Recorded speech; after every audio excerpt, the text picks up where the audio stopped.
have better luck with them. She'll slice them into quarter-inch slices. And then she'll scoop out most of the seeds. You don't have to get every seed out, but Min doesn't like the seeds in the recipe.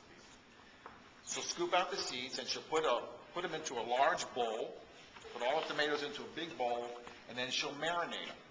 And she'll marinate them in olive oil, garlic, a little Italian seasonings. Get some, dried basil, oregano. You can buy a bottle of Italian seasoning. It's on the DVD. And garlic. She'll chop up some garlic. She'll mix that all in with the tomatoes. Let them sit for about 3 or 4 hours. You can let them sit overnight for that matter. And then she'll dry them. And that's it. And what it does is it impacts the tomato with so much flavor that when you eat it, you won't believe how good these are. How long is it dry? Excuse me? How long? How many hours is it dry? Again, it depends on where you're at, because where we're at, it's very low humidity. And when you start making, your house is going to smell like a pizza kitchen. It's going to be unbelievable.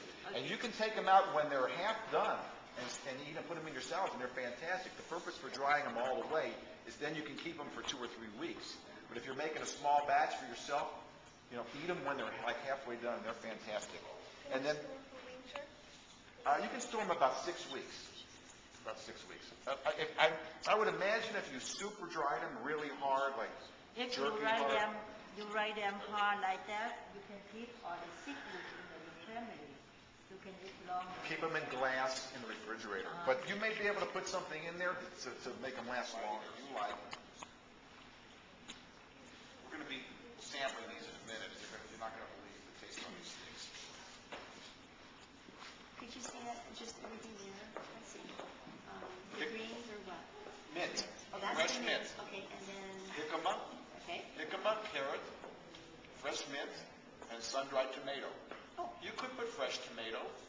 If you don't like jicama, you could put something else in there besides jicama. But again, we're not only going for the taste, but we're going for the look of it, the smell of it, and so you like to have something light-colored, something dark-colored, so you got some contrast in there. And again, notice with all of Min's food, it's how little equipment that we're going to be using to make this stuff. We like to keep it simple. After eating being raw so long now, probably at least 50% of my diet is just things that I can pick up and eat, like a banana or an orange or an apple. That's mostly what I eat. I'll eat one meal a day like this, where she'll make a meal for either lunch or dinner. And the rest of the day, it's trail mix that we make, or oranges, apples, bananas, figs, dates, whatever you feel like. Sometimes if I'm hungry, I can eat 5 apples, and that's a meal.